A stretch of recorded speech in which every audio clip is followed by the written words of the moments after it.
Brew Legends. This is a video I've been looking forward to doing for quite a long time. After brewing with my Grainfather G40 for many years, I have finally got my hands on the Grainfather new G40 brewing system, and we're going to be doing an unboxing video today, so I hope you enjoy.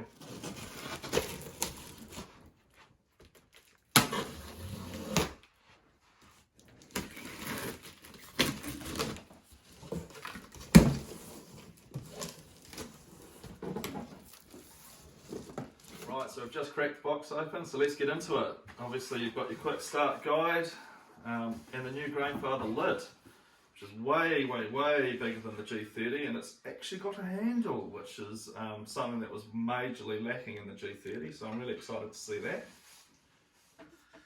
Now we're into the guts of it. So as you can see, it looks really well packaged, which is super encouraging.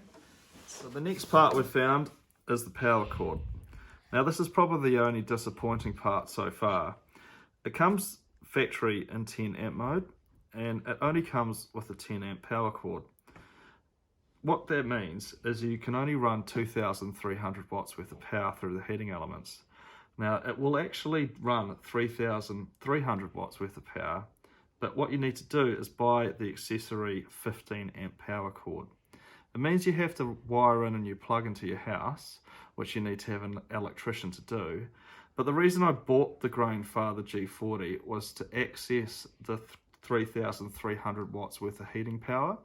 That's the same as the G70, and it was a real selling point for me. But yeah, so I've got the 15 amp power cord on order, but like everything at the moment, it's on back order, so I have to wait.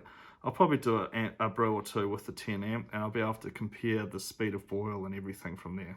Okay, so the next thing we've got here is the Malt Pipe handle. Now this is considerably beefed up again from the G30. As you can see here, it's got a extra kink in it. That'll allow you to hook up a pulley system for you to lift the malt pipe if it's too heavy. Right, we've got another box of accessories here, so let's have a look. First thing we've got is the hose fitting to attach the counterflow chiller, some sort of nut, which I'm yet to discover what it is,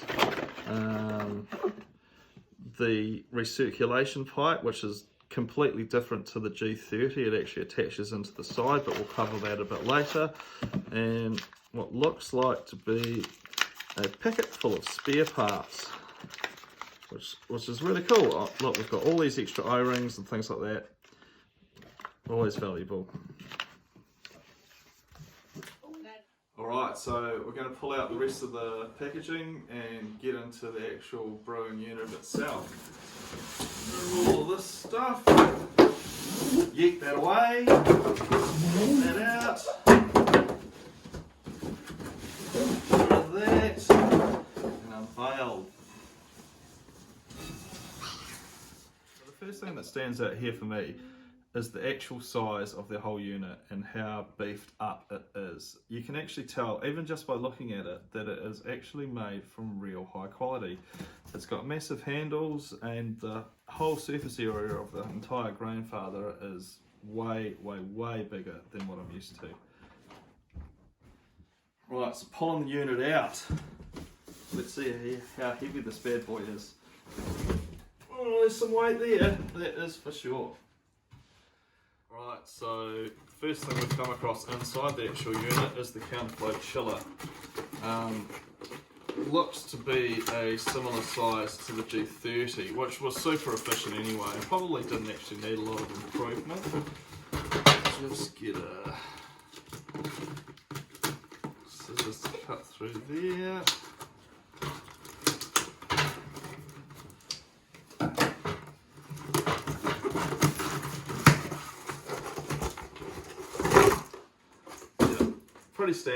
Pretty standard counterflow chiller.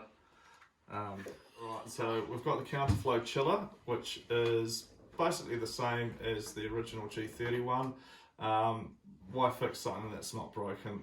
This thing is super efficient, cools water really well, and yeah, can't go wrong. So I'm glad they kept it with it. Alright, so now we're into the malt pipe. The bottom plate comes out super easy. As you can see, it's perforated like the last one. However, it doesn't have the rather annoying silicone bits that make it really hard to insert. As you can see, it goes in and comes out. So that is an added improvement from the G30 system. Now the malt pipe itself is coming out. It's quite a bit shorter than the G30, which is not unexpected due to the extra volume of the unit.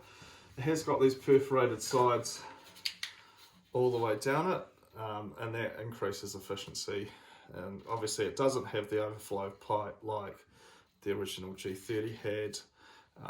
This is something that you probably find that all of my units will have in the near, not too distant future. It's got some extra bits here, extra bits of cardboard, extra packaging, never a bad thing. Pull the bottom of it out. Okay, so now we've got to our bottom plate of the boil unit. Let's just see, this comes out pretty straightforward. Extra bit of packaging there. All seems really well put together and pretty high quality if you ask me, so I'm really happy.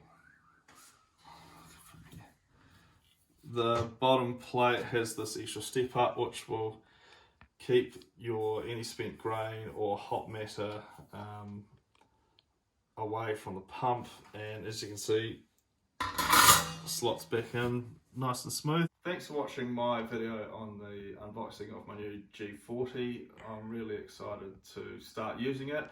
Seems like a really good bit of kit. It's super strong, seems really well made. If you're keen to watch more videos on making brewing simple, like and subscribe to Brew Simple and follow. Cheers!